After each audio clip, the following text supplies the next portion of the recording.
Okay, so we are back for Think Movement Roundtable via Zoom, via conversation. Question is, should there be a difference between a personal trainer and a life coach? Or are they combined into the same thing?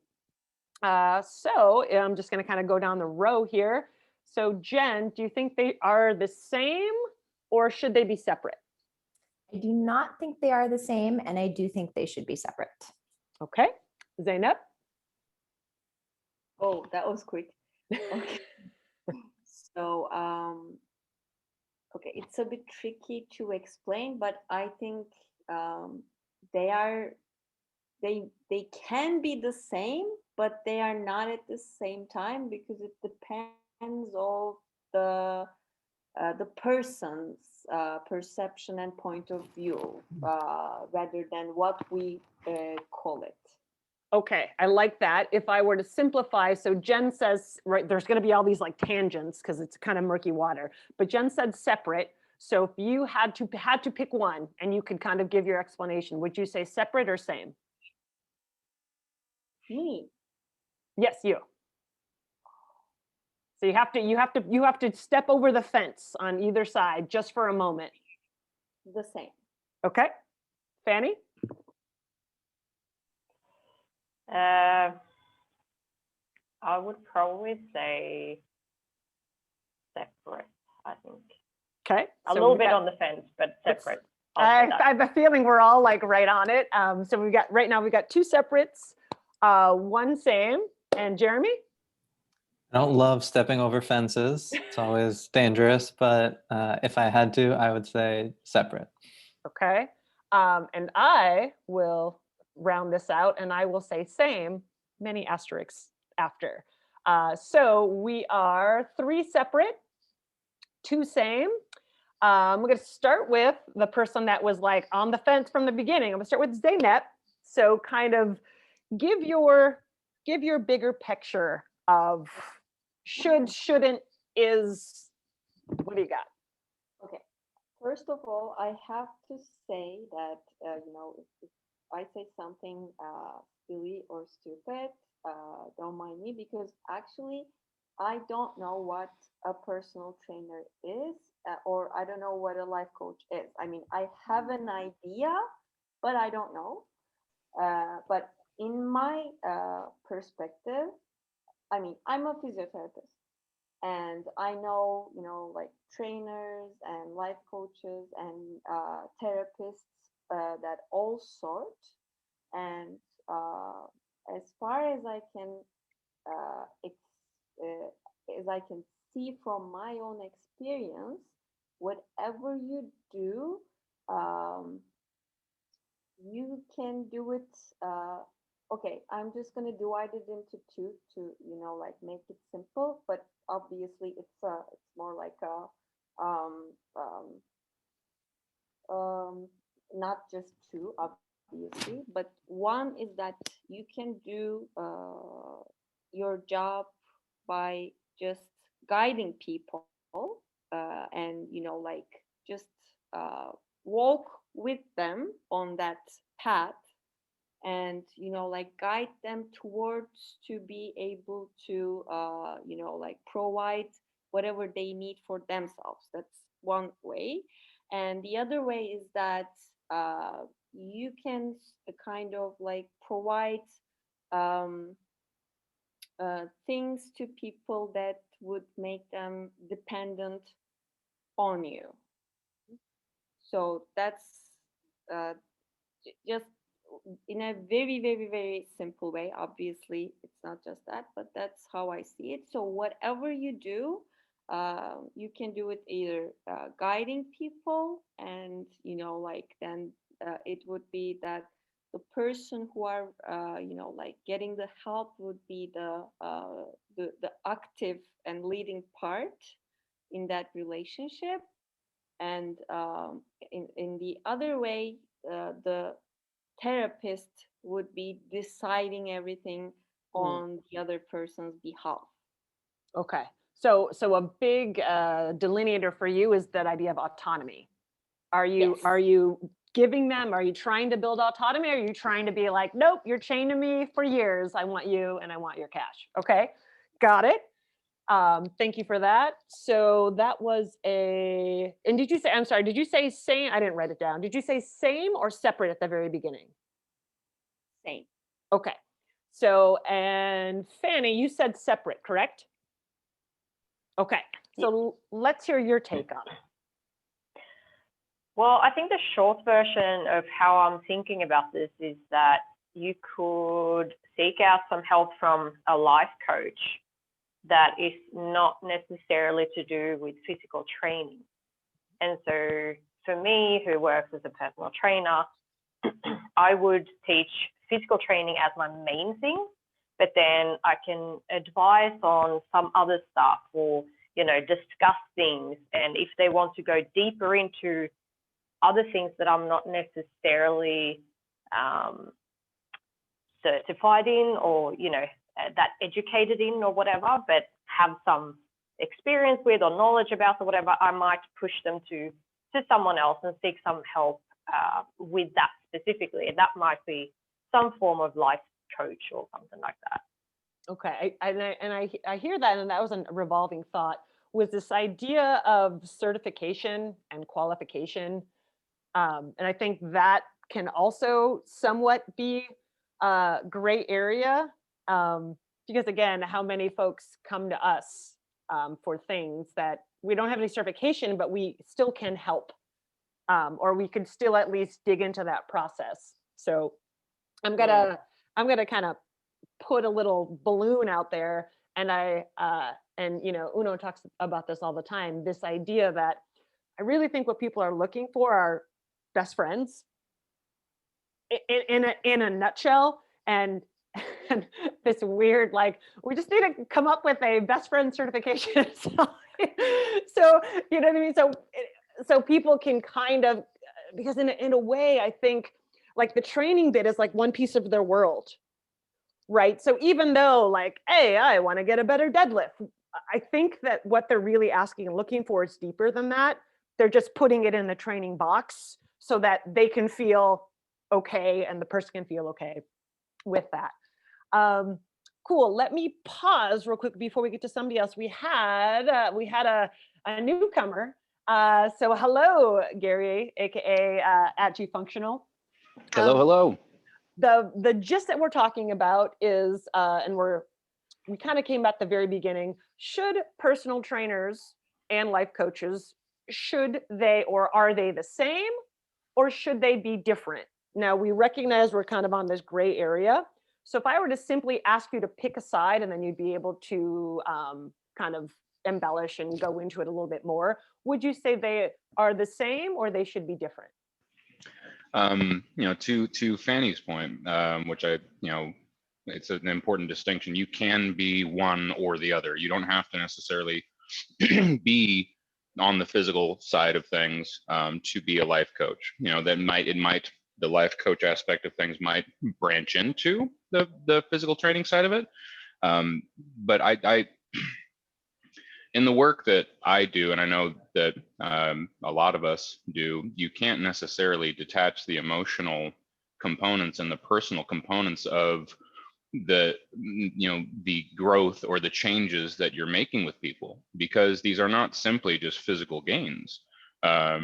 These are physical, social, emotional gains more than anything. So there's, to some extent, you could be a physical trainer without having the other personal, quote unquote, life coach-esque aspect to things. But I don't think that would leave people wanting to be in your service for very long.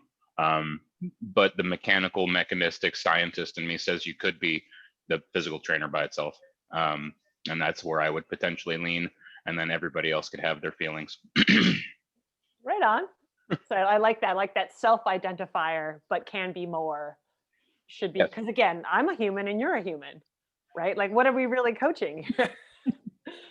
Jeremy, take it away. Dig into your response a little bit more.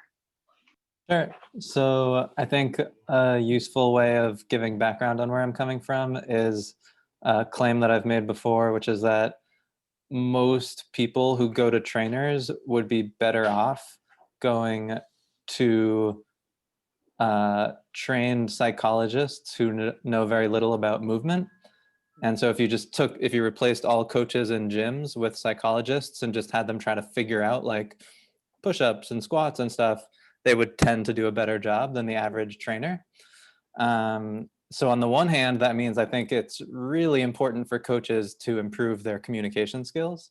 And that's kind of one path that I've gone down because of that. On the other hand, I think it's also really important to recognize when we're not in our lane, when we're in over our heads.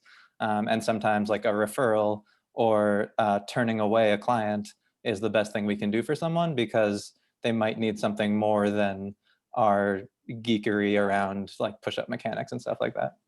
So I'm literally like imagining that scenario, and I'm just like, that would actually be pretty amazing, because I think about the conversation, and I think about like, is there a couch there? And right, does the guy have to like talk them off the couch? like I'll just kind of spin it. But I think you put up a really good point of like red flag, danger zone, referring out. And I think that kind of leads into the human component of, when you cannot extend the help that someone needs. I would hope that again, that would be said. And even if they weren't into it, right? Like the fact that you kept continuing to let them know, like there might be another realm for you, and who knows how long that would take. But again, I would hope someone would be able to hand that over as is. But super neat idea there. Psychologists run gyms. I think I do mean it very literally, for what it's worth. Okay, it's a real thought experiment with a real claim.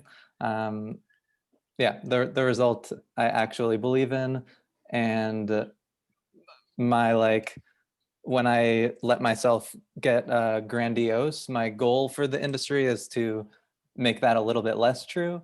But yeah, that's why I think referrals are so important and saying no is so important, because I really do think it is true. Yeah, I see 2028.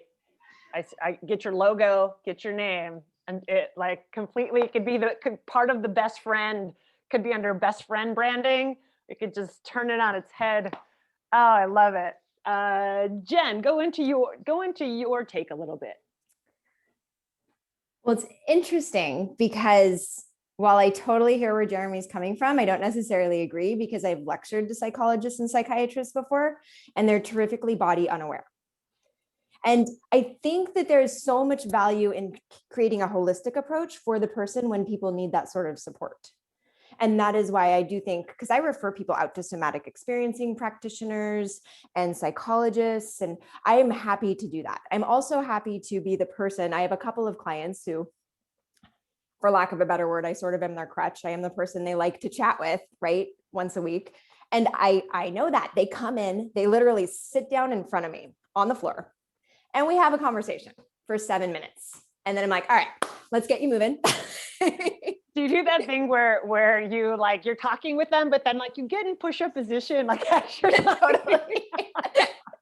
But on the flip side, I have quite a few people actually where I don't talk much at all during the sessions, with the exception of, I want you to observe this part of your body. I want you to pay attention to this, here's the task that I want you to do. And those people have zero interest in, like they know very little about me, and it's totally fine. So everybody is, I do think, different. And I think the role of the trainer is to, yes, have effective communication skills and be able to assist the person, again, in a holistic approach. How can I create a better mind-body connection? And if I'm missing something up here, let me refer out to someone who can deal with that, right? So that's why I'm in the separate category. Okay, you kind of took the Zeynep approach and doubled down. It's like whatever they need, whatever they need me to be in whatever way, I'll be that. Did you have a rebuttal to that, Jeremy? Just curious. I wanted to offer that. Yeah, so I guess when you forced me to take a side, where my mind went was kind of which is the bigger problem? Like if we err too far in one direction, which is the bigger problem? And from what I've seen, like in my little bubble of trainers and people out there, it seems to be a bigger problem to me when people think they can do too much than when they think they can do too little. So trainers who think they can solve every problem with their toolbox of physical skills and communication skills, to me, are more risky than people who say, like, I'm really good at teaching people like single leg strength, and that's all that matters, and that's what I'm going to do. That seems like a less risky situation to me. Hmm. And when you can you go into the idea of risk a little bit as far as leading people astray, charlatan? How do you really define that? Yeah, so I've never met a trainer who didn't want to help people of any kind, like any sort of coach, which I think is one of the things that like most connects trainers who are often totally different in approach and background and all kinds of ways. But yeah, everyone wants to help. And so I think it's important to consider, like, when are we failing to do that? Like every trainer, if you look at their entire career, has probably helped a lot of people, probably hurt some people, probably come out about even with some other people. And if we can admit that, then we can hopefully do a better job for more people in the future. So the risk is just what's the probability that you'll do more harm than good, which is obviously not a situation we want to be in. Right. It's interesting. When I first like asked this question, I always ask myself it, and I was like, got to be totally separate. Like this is crazy. And so that was my like bias coming in. And then I like paused and like mulled it over, and I thought about all the kids, and I thought about the gal that's been with me for years, and it's very much that like we just want to talk, and I like kind of get on the floor as I'm talking, and she kind of gets on the floor. And I think about the young boy that I'm working with, and how there's like, it's so funny. It's like all these strides, and the parents are like, we're so happy, and he's so much more confident. And like, all I really do is let the kid play and encourage him.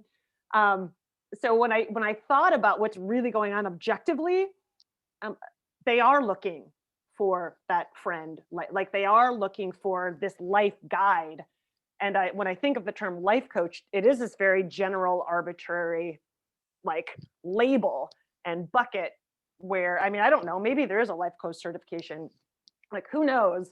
But the other thing that especially over quarantine that I noticed is like more and more trainers, like by profession trainers, like seem to get in that canoe a little bit more. And I don't know if it's because because of the pandemic, they lost people, they lost clients. So it was a way to pivot to be like, actually, I can coach, I could like get my net really big and open it that way by saying I'm a life coach. So any thoughts or any takes on anybody?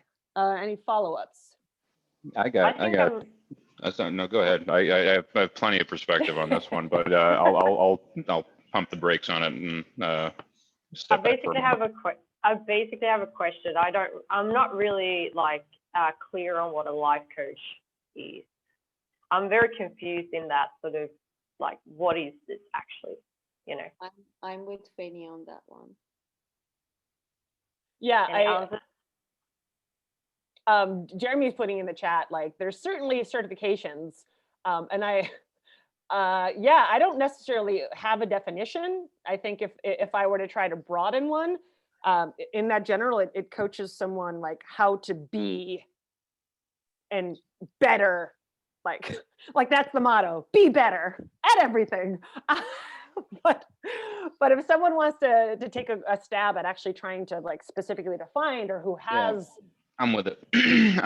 So the physical therapist I worked for about a decade was a great mentor in movement, but was garbage in business. And as a result of which, jumped down a variety of different rabbit holes, life coaching being one of them, and went through 3 different certification processes through different life coaches who were not only trying to get him to like help his business and help him with marketing and help him with like finding better avenues, like common trends and themes, but then later on worked into more of the social emotional aspect of life coaching, where essentially you can recognize there are certain avenues of your life that are limiting to you. right? There are behaviors that you participate in that are limiting. They stunt you rather than open you up to growth. And as his certification, entailed, it made him ask better questions, inquire, and then kind of guide people down a path that was less limiting and more opening up to potential rather than stifling. And there's things that we have that are limiting beliefs across the landscape of ourselves, of our relationships, of the way that we regard movement, and the way we regard just all of whatever this fucking life is. And as a life coach, he, with his physical therapy clients, would also talk to them about the things in their life, because there are inevitably physical manifestations of emotional states in our bodies and in the way that we conduct ourselves, that I feel like it is kind of hard to separate them to some degree, like I mentioned to my point earlier. But I guess that's what a life coach would potentially be and or do for their people. But to the point that you guys were making earlier, people seek out our guidance for a form of mentorship. There are things that we know and we understand that they are seeking to have illuminated, or have to understand more specifically, and they recognize us as potential sources for that. And I try to put myself out there as like, if you have a question about movement, I'll fucking try to answer it, and if I can't, then I'll definitely say like, hey, that's you need a more thorough scope of inquiry than I can currently give you, to the tone that Jeremy was mentioning earlier. But at the same time, I think we're delightfully capable of being humans to humans. And I feel like there's a potential limit on how much of our humanity we'll offer up to other people in service to us. And I kind of had a question about where Jeremy was coming from. Like I don't necessarily see that much. I see trainers that like don't really know what the fuck they're doing, but like they're still trying, and it's kind of in the ballpark. But I don't see trainers going that extra route of, at least often enough to merit concern or worry. So I don't know what I'm interested in the culture of what that's like, and where that's coming from. So I guess a big limitation in the conversation is our ability to define life coach and our ability to define trainer. And as trainers or people who came to this call for whatever reason, I think even trainer is hard for us to define. And in fairness to life coaches, maybe we should have the conversation with some life coaches present.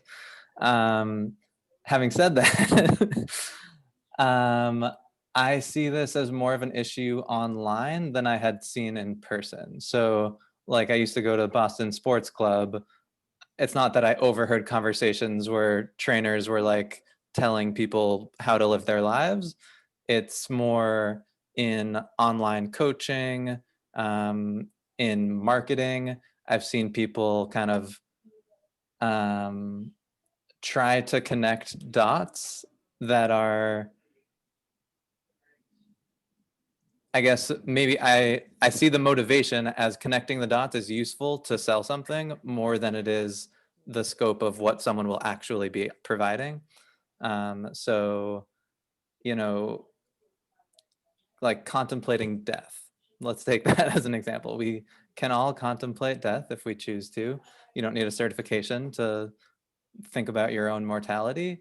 But as a personal trainer, should that be like on an intake form? Like should clients be like telling you about previous injuries and their views on life and death? And if you present it that way in your marketing, is that like what hole are you leading people down? I don't know why that's the first example that came to my mind. Maybe that would be interesting to unpack. I think that'd be dope as fuck, man. I think that'd be great. You just like starting off like super fucking deep, just like what are your injuries and what are your? Do you have any resting state of existential dread? Speaking of which, Chris, thanks to your recommendation, I watched I Heart Huckabees. It's like my favorite movie ever. Oh, I don't all want to derail right. the whole thing, but everyone should watch I Heart Huckabees. Perfect. Great, great. And just to put out there, if there's a life coach listening, I don't know if any of us have one. And I was thinking too about like us as trainers. Like I know and recognize that if we feel that we have especially in our business, like if we want to be a trainer, want to be a really good trainer, and want to be whatever, a known trainer, we might need to, for example, hire a business coach.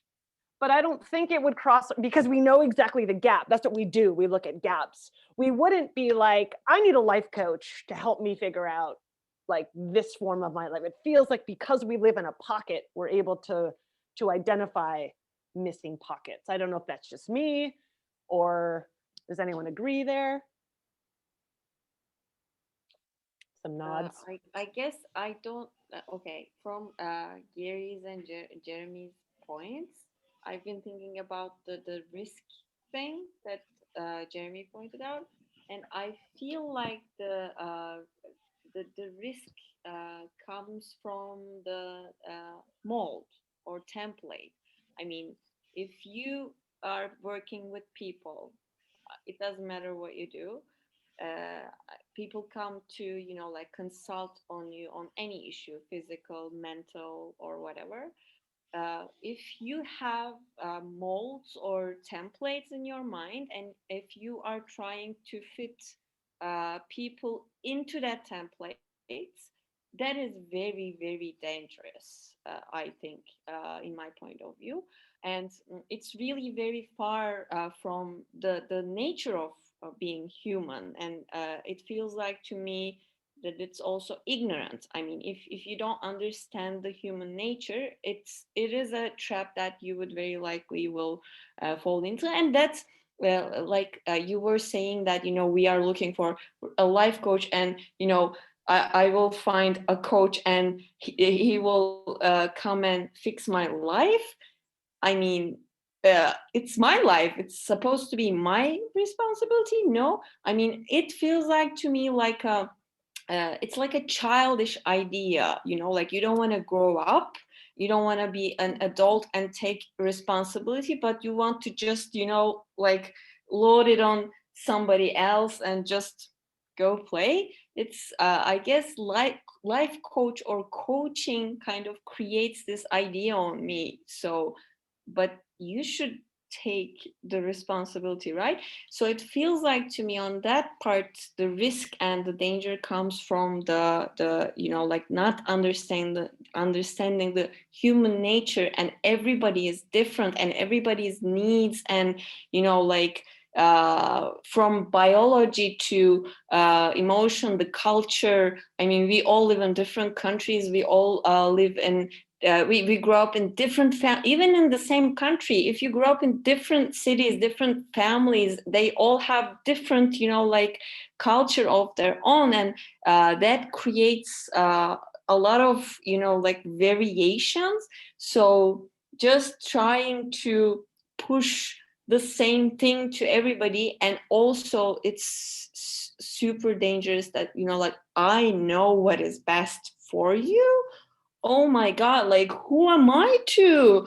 So I think that's the risk and danger kind of like creates in my mind. So I always make it very clear to people to come to see me in the first session that like I don't know, I'm just here to help you, because I have a knowledge in a knowledge and experience in a specific area, and so that I can help you to do your inquiry about what you need and what kind of a path you need to take to like figure this out. And I'm going to do it by asking you questions. You need to fill me in so that I can like kind of create a plan with you, not like for you, so yeah.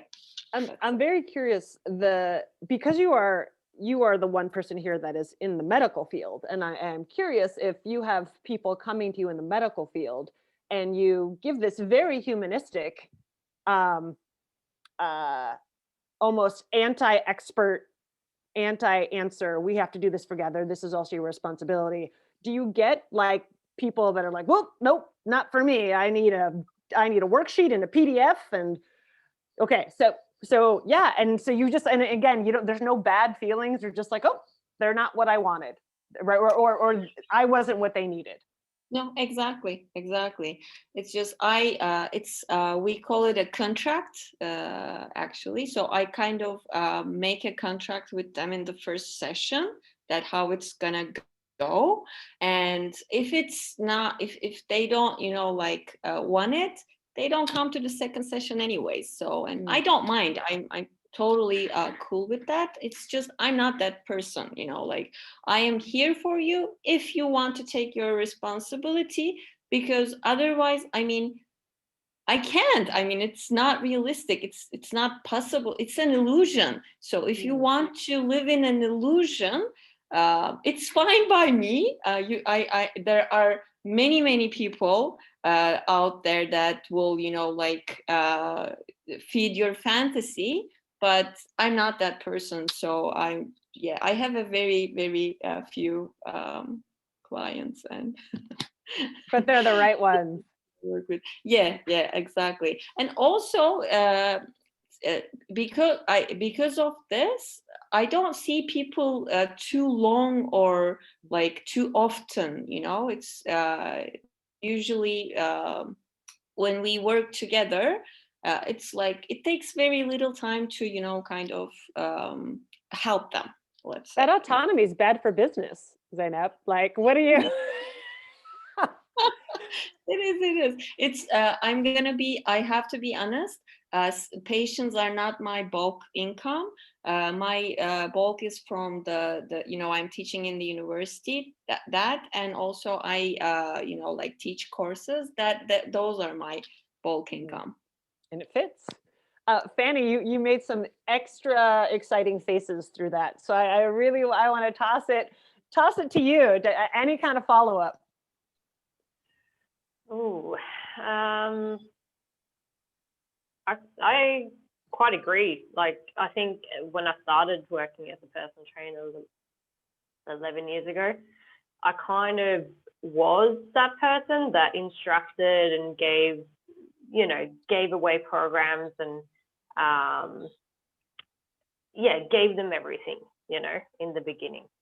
But over the years, I've kind of realized what Zainab was talking about, that you have to work with them, and it's a very, very different type of work. And unless they do take some responsibility and we're kind of working towards that, then what's the point? So yeah, I mean, I agree on a lot of things. Yeah. I almost wonder if I could kind of round this conversation out with a slight adaptation of the question. Is a trainer, I guess the way we all tend to train, is it a teacher? Like is that the actual role that we're saying? And I'll be upfront. Like when I hear people call themselves a teacher, I'm like, you need to come to my third period. Like I'm so quick to be like, what if they don't care? Like of all this stuff that's layered on top, I've learned to like rail that in a little bit. But this idea, so I'll just kind of round folks out. Is your ultimate role that of a teacher, kind of that wears a trainer hat? And I'll start out with, let's go, Gary. I definitely align best with teacher. That's where I got my start, is in aquatics, as an instructor, teaching people the modality of swimming and how the human body behaves in the water. And then thereafter got into rehab and saw what kind of industry that was. And then, on the other side of it, now I teach people movement concepts. I teach in, to the tone that Zainab, sorry if I'm butchering your name, said, that, the whole idea of like life coaching being something of tending to immature notions and immature feelings. I would argue that people not having a full understanding of their bodies, it reflects a certain immaturity just the same. And lacking inquiry, lacking discovery. And to that tone, I definitely feel like I'm teaching people how to live into their bodies and to listen to their bodies in a better capacity, and to understand what the messages are saying, and I offer my perspective as it currently exists. The whole best practices that I have ingrained in my head, like I've seen these concepts work, and I see how people get in touch with themselves by just like meeting out some of these concepts, and through which they can find their own answers, about like, oh well, I can check in with this, like this is how I like check into my ankle, like these are the things my ankle does, these are the things my ankle does when I run or jump or what have you, and sensing into those things like that. So I'm definitely a sensory educator to some degree, and I align with teacher more than trainer and life coach, because it doesn't make me want to throw up. So I think that's it. That's me. Awesome. Jen? Well, I should say, so I've actually gone through a wellness coaching certification. I didn't complete the practical hours, but I did the whole, did the whole lecture aspect. So to speak to Jeremy's point, yes, we probably should have had a life coach on this call, because what they do, I think a lot of whatever our image of what they are isn't actually what they do. Their job is to empower the person to find the solutions for themselves. And a good certification program is going to be very psychology based, to teach the person how to find that. And I do use those skills on a daily basis, because I like what Gary said about being a sensory, what did you called yourself, a sensory educator? Was that right? A sensory teacher? I love that, because I feel like that's sort of what I do as well. I don't like any of the terms, but personal trainer is the one that's on my card. I probably more accurately align with educator, because I feel like that's more of what I do. But yeah, that's me. Jeremy? I would say in my current work, I'm kind of putting on the teacher hat professionally a bit, but I'm most in my element as a coach. And I see that more as kind of an intimate setting, doing that inquiry that a few people have talked about with an individual, or maybe a few individuals, but bouncing ideas back and forth together, and maybe being a guide for people to bounce those ideas around. Teacher is a bit more uncomfortable for me. Trainer is also a bit uncomfortable for me. So I tend to introduce myself as a coach, but in my current work, I would say teacher is probably what I'm getting paid the most to do. So when you say coach as a different, because again, it seems like we're talking about the same thing. It's just, label triggers, if you will. Is it the fact that a coach is like a one-on-one guide? Is that the delineator instead of like a group? I definitely agree that it seems like we're all talking about the same thing. I think autonomy is kind of the thing that most of us are dancing around. And I think what's off-putting to me about teacher is also not something that's necessarily true of teachers. So it's a label trigger, like you said. I think teacher kind of brings the idea to mind of like being at the front and teaching people something they don't know that you do know. But I also recognize that good teachers build autonomy and center the student in the process. So yeah, I guess I have problems with the educational upbringing that I had and teaching. Okay. Zainab? Well, Gary described what I do like perfectly. That's exactly what I do. But it popped in my mind that translator, actually. I kind of work as a translator between what their body is saying into their consciousness. And the ultimate goal is that at some point, they don't need my translation anymore. And they start to, like understand what their body is saying and react accordingly. Excellent. Fanny?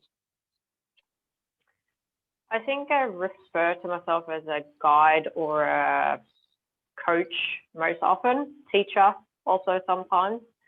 I do refer to myself as a personal trainer as well, because people tend to understand that more than a guide. It's a little bit vague, I think, but it is obviously about building that autonomy and giving them the responsibility, or building them comfortable with taking the responsibility. And so I guess much less an actual trainer, instructor, that sort of thing. I see myself a bit more as a guide or navigator or something like that, I think. Yeah. So in true TM fashion, right, we asked a question and then we had to ask a different question and come up with the commonalities.